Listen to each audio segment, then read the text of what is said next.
أعوذ بالله من الشيطان الرجيم بسم الله الرحمن الرحيم رب اشرح لي صدري ويسر لي أمري واحلل عقدة من لساني يفقهوا قولي. Assalamu alaikum wa rahmatullahi wa barakatuh, dearest brothers and sisters and beloved children.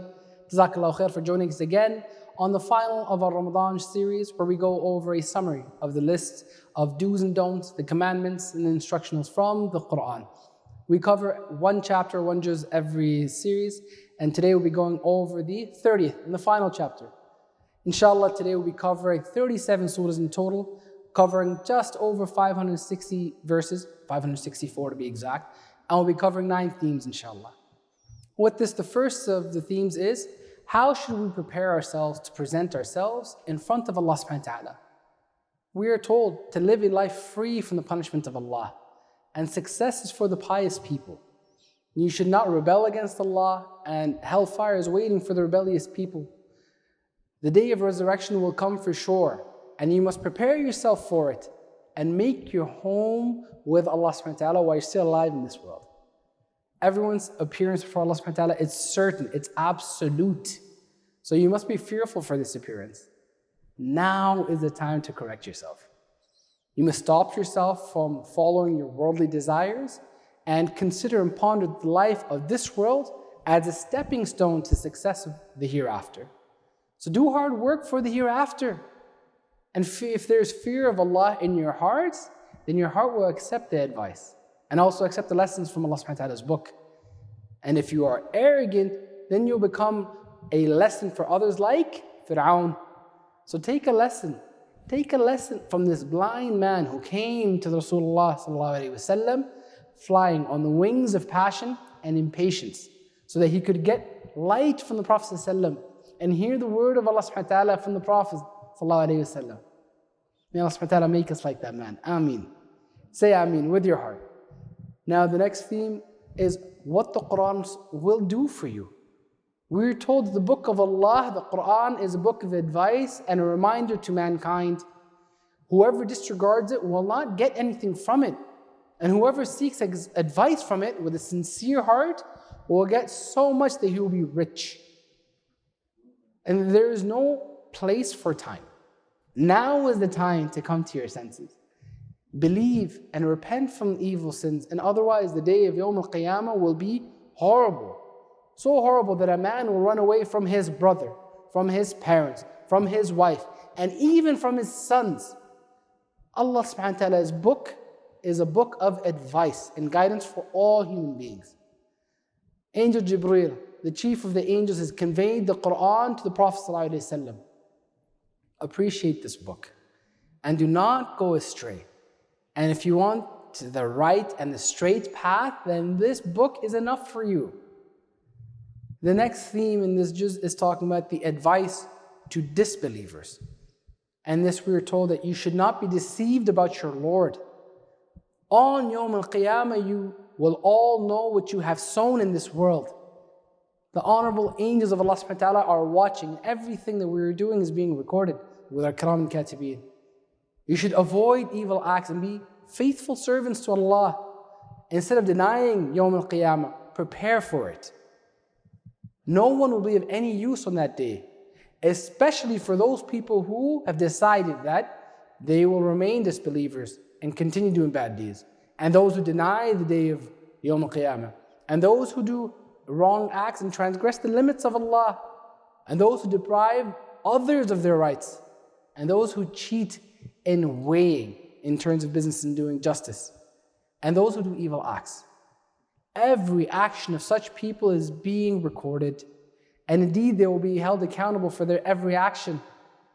Servants who are faithful and who are grateful to Allah subhanahu wa ta'ala will find nearness to Allah subhanahu wa ta'ala, and they will live in their palaces of comfort and honor.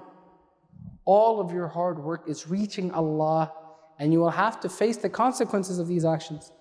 Would you like to be happy with your family now and thrown into hell on the day of reckoning, Yawm al-Qiyamah, or would you prefer that day you will have an easy reckoning, easy judgment, and return to your family happily? So stick to your faith and continue to do good deeds, and Allah subhanahu wa ta'ala rewards you with everlasting rewards.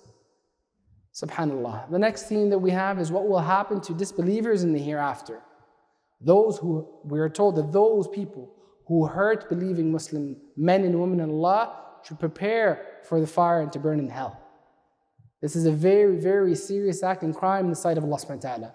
And if such criminals repent for their deeds now, Allah subhanahu wa ta'ala will forgive them. Great is the victory of the servants of Allah who persevere in faith and do good deeds in spite of trials. Let those who are plotting against Allah come to their senses. Allah is giving them respite. Let them not be deceived. All secrets will be revealed on Yawm al-Qiyamah. The news of the Yawm al-Qiyamah is not a joke. It's a very serious matter and should be taken as seriously. And understand that you are all being monitored at this point. Everything that we are doing is being recorded. Now the next theme that we have is what believers should be doing in this world and what will be their rewards. Allah subhanahu wa ta'ala tells us, they who fear Allah in their hearts benefit from the advice of the messenger. They who desire success fixes themselves.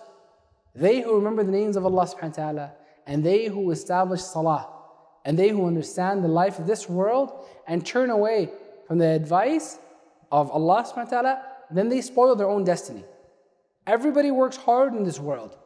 You work hard, and your hard work should be a message of happiness and does not cause sadness for yourself and should not ruin your hereafter. Listen carefully to the advice of the Messenger ﷺ. You have to return to Allah and give an account of what you've done. They are very contented with what Allah subhanahu wa ta'ala has placed in you. They take care of the orphans. They encourage others to feed the poor. And they don't consume, eat, or take away the wealth of others. They don't get blinded to the love of wealth. Still, now is the time to accept Allah subhanahu wa ta'ala's advice and do good deeds for the life that is to come. Do something if you prepare well. You will leave this world with joy, with contentment, and Allah subhanahu wa ta'ala will be pleased with you. And you will enter Allah subhanahu wa ta'ala's paradise with honor and dignity. And you will be with the good servants of Allah. Allah subhanahu wa ta'ala has also shown you the way for the high status. And Allah has informed you of the valleys and the ditches of this path. Move forward and go ahead. Pass through the valleys and travel to the heights. We're also told that you should free the slaves, feed the orphans and the needy families. Persevere, stand firm in faith. And take advice and give advices of patience and perseverance. And teach the lessons of compassion and sorrow to mankind. The next theme, we're taught that Allah subhanahu wa ta'ala has given the believers a very high status in this world. We're told that Allah has given you a very high position in this universe. Allah has also explained to you what is evil and what is pious. Whoever beautifies or purifies his personality will be crowned with success. And whoever pollutes his personality with evils, then he'll be crowned with failure in the hereafter. People have different interests and activities in this world.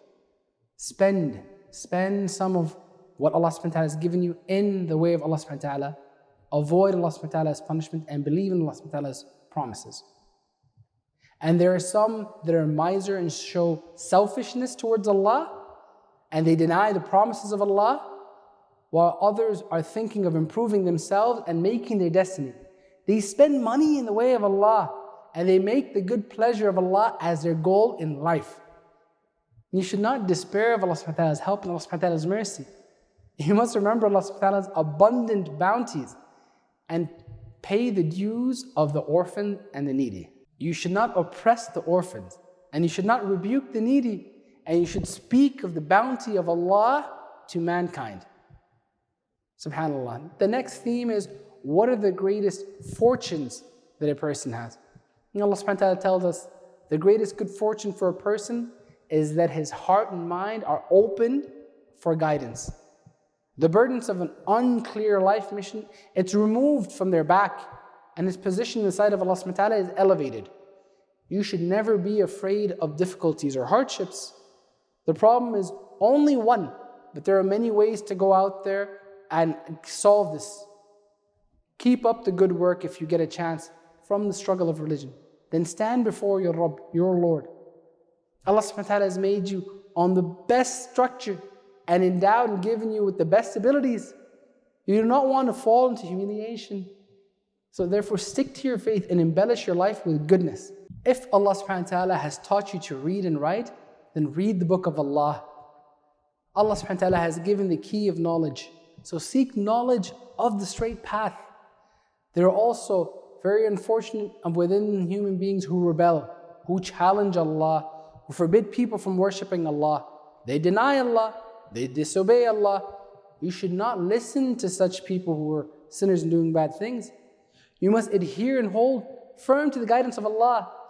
You must avoid the punishment of Allah and make sujood and stay standing and attain nearness to Allah. May Allah subhanahu wa ta'ala make us from those, ameen, who do sujood and get standing and gain closeness to Allah subhanahu wa ta'ala, ameen. The next theme is that we're told that the Qur'an is the greatest book of guidance. In this, Allah tells us that you must recognize the greatness of the Qur'an. It is a book of blessings. The night on which it was revealed is better than 1,000 months. And this book is a message of peace. The night it was revealed was also a night of peace. So fear your Lord, worship Allah subhanahu wa ta'ala, and obey Allah subhanahu wa ta'ala in sincerity. You must establish the salah, pay zakah, keep faith, and Allah subhanahu wa ta'ala will be pleased with you. And inshallah will enrich you with happiness in the hereafter. Now alhamdulillah, on to the last theme is, what is the day of judgment? In this, we are told that the day of judgment will be terrible, will be horrible. Don't be unaware of the horrors of this day, and do not miss the opportunity to do good, and do not go near evil. Think of the hereafter. Do not forget that the hereafter, in the love of this world, no. Listen to the knocking of the hour, and try to keep the scales of your good deeds as heavy as possible, and do not let your scales be lightened by your negligence.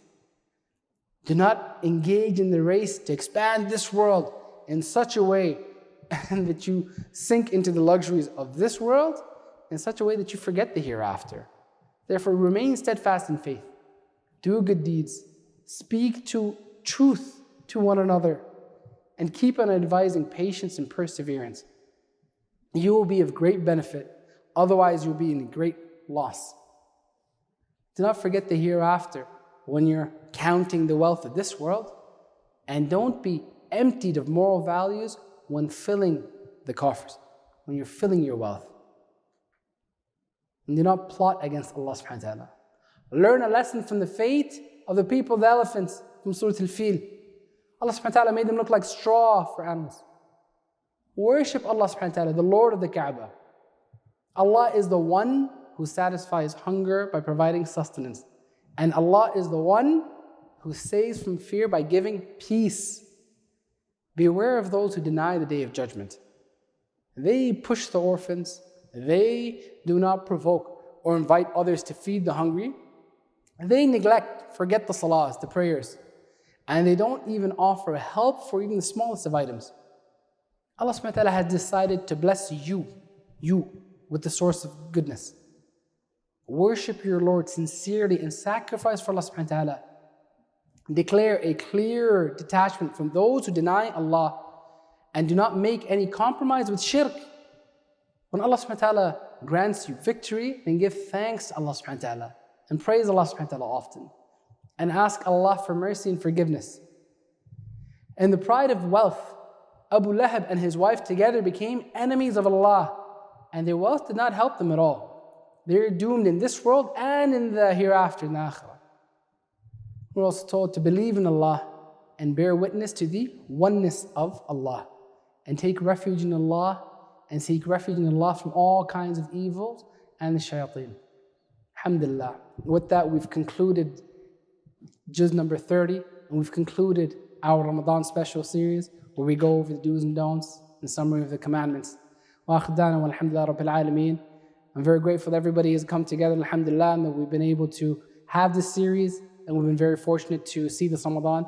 May Allah subhanahu wa ta'ala accept our deeds. May Allah subhanahu wa ta'ala give us the ability to implement, think and ponder about the summarizations and the commandments from the Qur'an. And may Allah subhanahu wa ta'ala give us many more opportunities to implement this in our lives and get close to the book of Allah and to see many more Ramadans.